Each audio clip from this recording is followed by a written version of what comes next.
Imagine you are a chef at a busy restaurant and you have been asked to prepare a special dish for a VIP customer. The dish is complex with many ingredients and steps involved. Your goal is to make the dish as delicious as possible to impress the customer.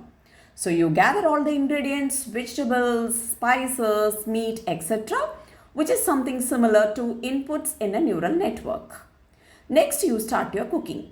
You chop the vegetables, season the meat and simmer the sauce.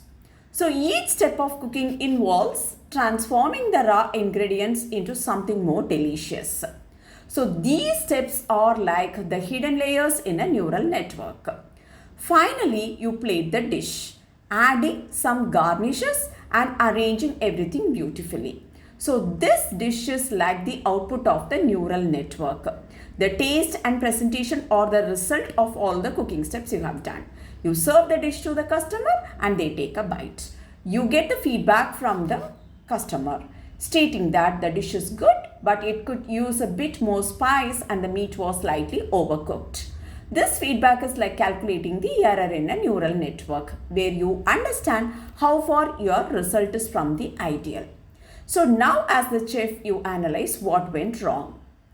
So based upon your analysis you decide to tweak your recipe. Next time you will add a bit more spice and reduce the cooking time for the meat as the customer said it is less spicy and the meat is overcooked. So forward propagation is like preparing the dish step by step, transforming raw ingredients into a final plated dish. Raw ingredients are like inputs, final plated dish is like output. Backward propagation is like